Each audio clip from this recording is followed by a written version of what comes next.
మన రేవంత్ అన్న నిగ్గదీసి అడిగే మునగాడు వీడు భూమిన వానైతాడు బీద సాగల ధైర్యం వీడు దొంగ దొరల భరతం పడతాడు మన రేవంత్ అన్న పేద ఇంటికి పండుగ తెస్తాడు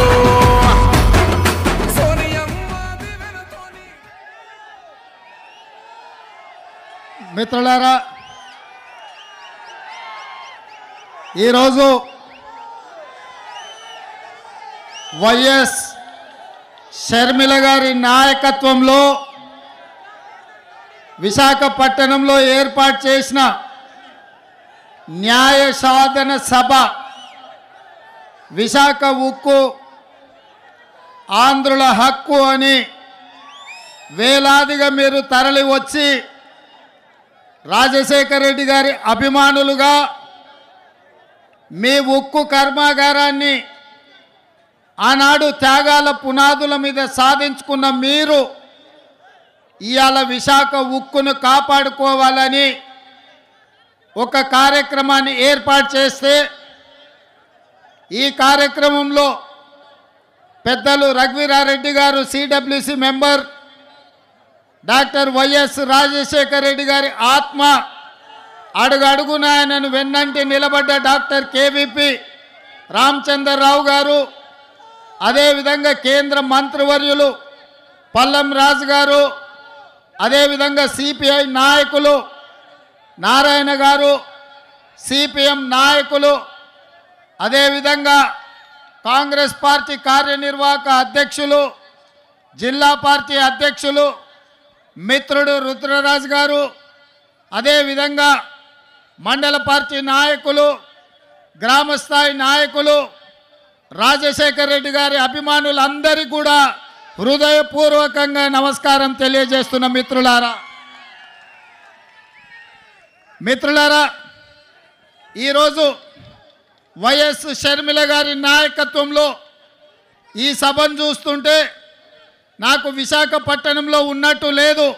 హైదరాబాదు నగరంలో తెలంగాణలో నేను నా కార్యకర్తలతో ఏర్పాటు చేసిన సభ ఎంత విజయవంతం అవుతుందో వేలాది మంది వచ్చి అండగా నిలబడతారో ఇవాళ ఇక్కడ చూస్తుంటే నాకు హైదరాబాదు నగరంలో కాంగ్రెస్ పార్టీ సభను ఏర్పాటు చేసినట్టుగా ఉంది వాస్తవంగా నేను ఈ సభకు రావాలనుకున్నప్పుడు కొంతమంది మిత్రులు అన్నారు అక్కడ కాంగ్రెస్ పార్టీ లేదు కదా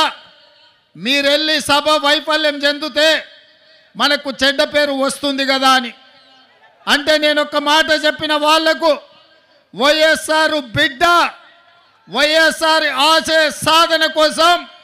విశాఖ ఉక్కును కాపాడాలనే ఉక్కు సంకల్పం కోసం షర్మిలమ్మ సభ పెడితే తప్పకుండా ఆయన అభిమానులు అందరూ అక్కడికి వస్తారు అండగా నిలబడతారని నేను వారికి చెప్పిన ఆ నమ్మకం విశ్వాసం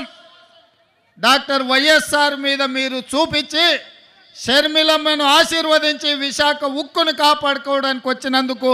మీకు అందరికీ మనస్ఫూర్తిగా ధన్యవాదాలు తెలియజేస్తున్న మిత్రులారా భౌగోళిక రాష్ట్రాలుగా విడిపోయినాం ఇక్కడ ఉన్నప్పుడు మనకు ఆంధ్రప్రదేశ్ తెలంగాణ కానీ మన హక్కుల కోసం మన ఆస్తులు కొల్లగొట్టడానికి ఢిల్లీ పెత్తందారులు మన మీద దండయాత్ర చేస్తే మనం తెలుగు వాళ్ళం మనం అన్నదమ్ములం ఒకరికి ఒకరం అండగా నిలబడి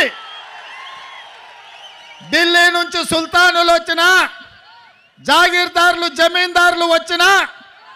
తెలుగు గడ్డ మీద ఇటుక పెళ్ళను కూడా తీయలేరు విశాఖ ఉక్కును ఒక ఇంచు కూడా కదిలించలేరు అని చెప్పి నేను ఈ సందర్భంగా తెలియజేయదలుచుకున్నా